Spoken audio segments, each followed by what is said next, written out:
Hello everybody, you're here with Claudio Beauty with your host Claudia Lara. Thank you very much for tuning in. So today is going to be an episode of face powders. Yes, I know I'm not very big on powdering my face. However, I do own some and I do utilize them. I use them for certain things, for certain occasions. So I wanted to talk to you about all my face powders. So if you're interested in that, please keep on watching and please subscribe to my channel if you haven't done so already. Okay, so face powders. I know they are like the setting powder, the finishing powder, the I don't know what powder, the dual powder. I even get them confused myself. So I basically separate my powders. I guess, would it be 3 categories or 2 categories? So one, I use it mostly without any foundation when I just want to cover some of my face. So I put it directly after my skincare, and that's what I will do through the day. There's other ones that I do use to set my my makeup at the end, and then there's ones that I use for illuminating and finishing, if that makes sense. So let me go through it, all right? So a few of the powders that I'll be talking about, I guess you can see it in the flyer before my video, but I will be talking from Dior, Chantecaille Westman Atelier, Charlotte Tilbury, Becca, K1 MAC, what is this, Givenchy? Is it Givenchy? Prime, I think this is Givenchy. I confuse Givenchy and Guerlain, obviously, because they start with a G, and that is my whole thing. Oh yeah, it's Givenchy. I didn't have to give you all that explanation, did I? Anyhow, so let's begin. The first one, and I did a whole video on it, and it is my best kept secret, and I have used it for many years, 30 years, 40 years. Well, no, I'm 50, so 30 something years. Anyhow, that is Dior, and I thought they started with a dual powder back in the day. I think they still sell them. It's in a square and it's just one. So I don't know when it changed or when did I move to this. This is Dior Skin Forever Extreme Control. So it comes like this, and so once you open it up, it comes with a sponge and then of course the powder. So I start with this, but if you want to see the whole review just on this, you can check out the video. I'll link it down below. Now, why do I love this? Back on the day when I was 14, 15, I think 20 and then on, again, I would use this and that was it. I wouldn't use foundation. But then later in life, I don't know, in my 20s, on my 30s, where I did start using foundation and mostly Dior Forever, that was my favorite to go. I would put it on a brush and put that brush in my purse. And I'm talking one of those brushes that, you know, has a cover and then you open it, pull it out, kind of a short thing. And so what I used to use it, and still do till this day, but mostly then, was if I started sweating or 3-4 hours into the dinner or the going out, I would go to the bathroom and retouch with that powder. And what it would do is really bring up my dualness of the makeup, kind of recover if I had been sweating from dancing or things like that, or just sort of illuminate and bring up the look. So even to this day, I still do. If I know it's going to be very hot and sweaty and things like that, I would do this. However, I do this nowadays most on a very casual look, or because nowadays I put a lot more makeup if I do go for a formal thing. So then you have to be careful in doing what I just explained in those circumstances, because there's a lot more going on, and I'll get to it. So we're done with this. Another thing that I do use this with is sometimes if I get red here or if this is irritated down here, I use this brush, which came in Dior. This is from another product, but you see that fluffy thing and I do this. I don't use the same compact. I have another compact that is very used, so I do make a distinction. If it's, look at this, it's almost done. If it's usually is the when this gets old, it'll become my body sort of need powder, and then I'll buy a new one. So that's how it works. So this one is the one I pull right now, and so it's very easy. Ta-da-da-da, and you know, if I have to cover something, you can use it in your hands, etc. So this is this powder. Then I do have the Chantecaille. This is a beloved by many, and if you've seen, I do talk about this, I don't remember in what video, but it is sort of a blurring finishing powder. Now, this one I will pull it out when there are those blushes that leave a strike, harder to blur or blend. And so I will pull this with the Sonia G brush, this one. I'll list it down below, but it's smooth buffer, and I would do something like this, or I will do it all over. Now, what's the distinction with this? It has a little more color, I find, than the Dior that I just spoke. It's a little thicker, so it does cover more and it blurs more. The other one sort of dissipates. You put it on top and everything kind of just melts together and looks together. So it's kind of putting a filter. I'm talking about the Dior. This one, you can't do that because it has more color. So of course you can apply it all over, but I would be more careful. So this one I use more for spotting, bluffing, just little areas, and then very lightly all over if needed. But mostly I wouldn't just apply it all over. The Dior I would. So that's a big distinction, but still very useful. This also, I think, is very useful for mails or for Zoom calls. So let's say I don't wearing anything and I'm gonna be on video for something. Yes, I could use the Dior, but if I wanna cover more like the under eyes, or I have a lot more red or things like that, I will pull this one. It just gives you this very beautiful blurring effect, especially on camera. Now, if it's on real life, it still looks gorgeous. I would still use it, but this one is a little thicker, and even in the consistency, it's a little more than the Dior. The Dior is seamless. You can't see you wearing a powder. I mean, very little, but it doesn't cover as much. It just sort of smoothes per se. So this is another one, right? And then we're gonna get to the finishing powders. I have here Charlotte Tilbury. This one I would use for the same thing that the Chantecaille per se. This is a little thinner. And it's not one of my favorite, that's why I have this mini, and I actually have the shade 1 and the shade 2.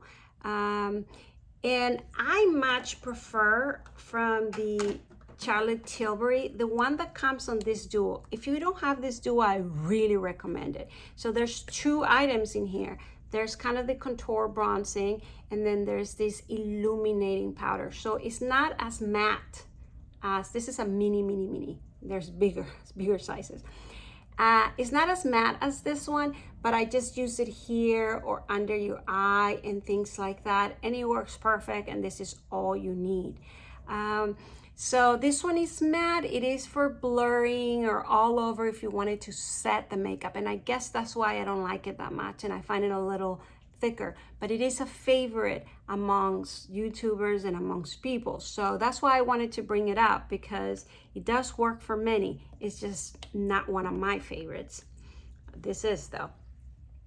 All right, so usually for finalizing now, setting powder, like really I don't want to feel sticky the foundation I apply, or I just want it setted so my makeup lasts longer.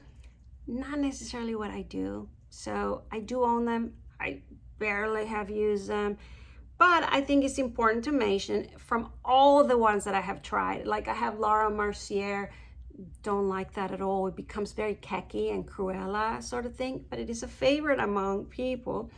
But my favorite is this Kongen Du face powder. This one I find is extremely thin, soft. It comes like this, and it's just beautiful. It's transparent. So this one is only if I just wanted to set my makeup like I just said, and you barely feel it, etc. However, you barely feel it, but you still feel it. And to me, I'm not a big powder person because of that reason. The other ones that I described, you don't feel them. I forget they're there. This one, not so much. I feel made up with makeup. Beautiful. I do recommend it. If you like powder and setting, this is, I think, one of the best out there, in my opinion. Knowing that I did enjoy that one, I also got this, what I said, it was Givenchy, and it is this one's. That comes kind of a few colors, and I thought it would do sort of the same thing. I saw maybe it'll set like the Kong & Do, or maybe it'll set like the Dior, or maybe it'll set like the Meteorites, but in a flat, you know, kind of easier to carry. I haven't fallen in love with this. I think I'm gonna declutter this, give it to somebody but still, I wanted to bring it up because it's light, because it's good for your skin, because it's fine.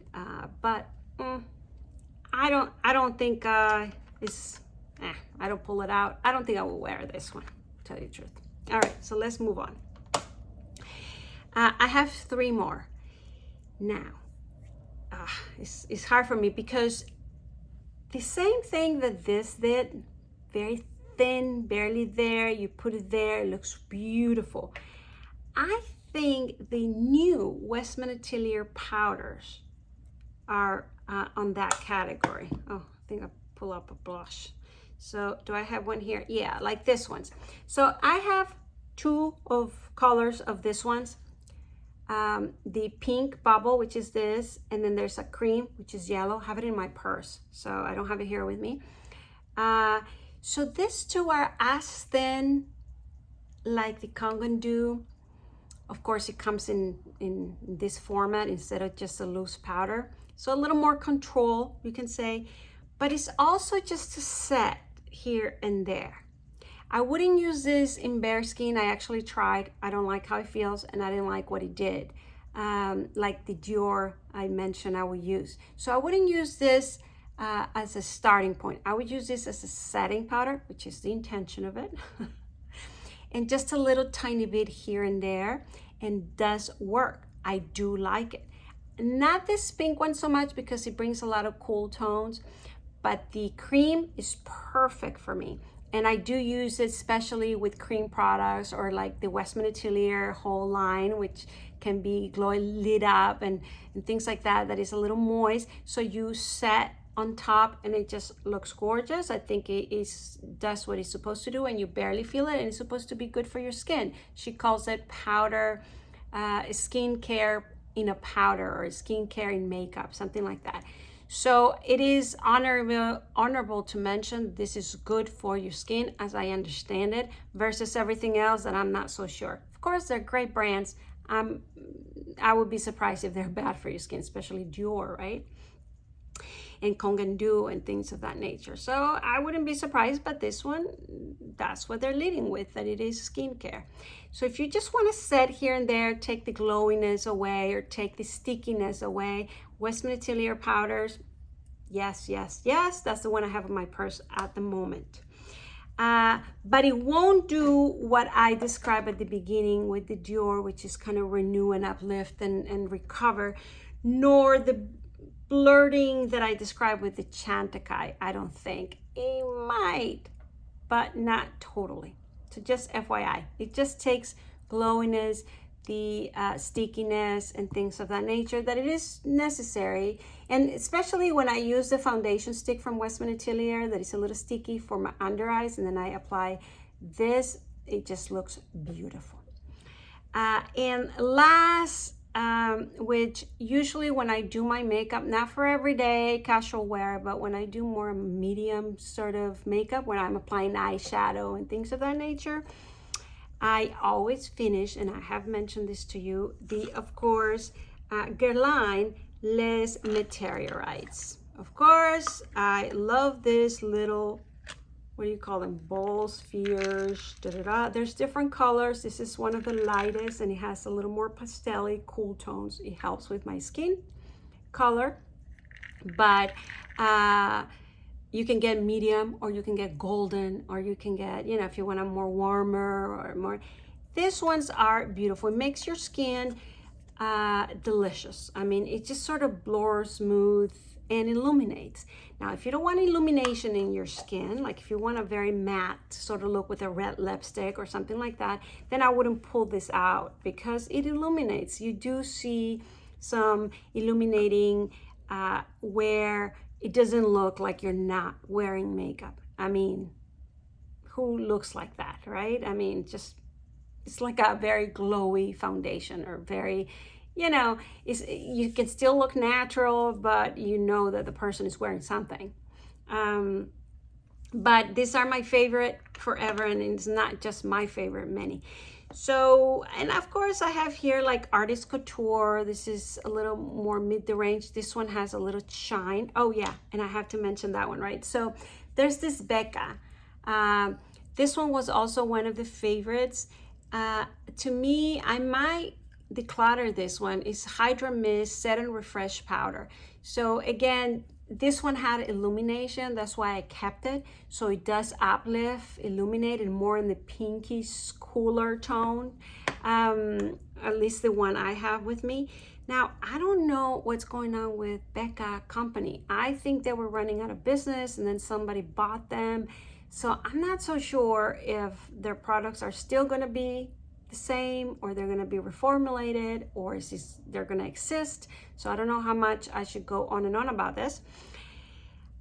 So even though I liked it, this is the same situation where I do feel I'm wearing the powder, and I do feel that I have some powder on. So I don't like that.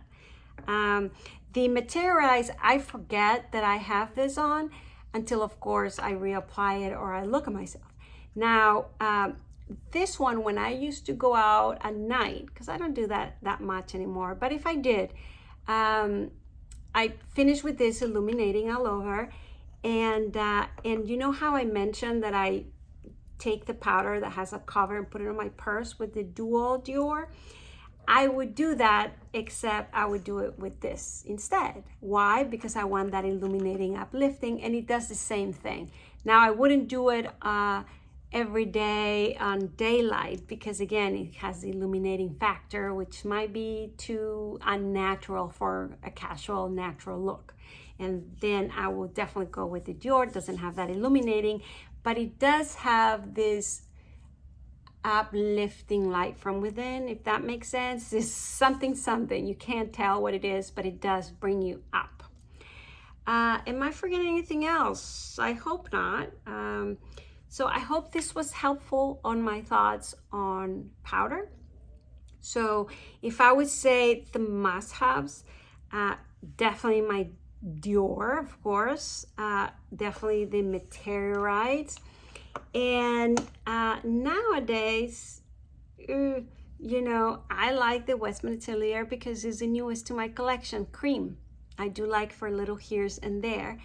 And last, the Chantecaille, if you want to blur just here and there, if you want to be in front of camera, if you have your husband or your son or a male that just wants something to take the shine away, or things of that nature. And I'm gonna end with, I have very dry skin, and so powder is not my best friend, and I don't mind very creamy sort of things because my skin absorbs it, and not necessarily I get oily. I would only in certain foundations, but it's very rarely, and not the ones that I wear, so it's not an issue for me.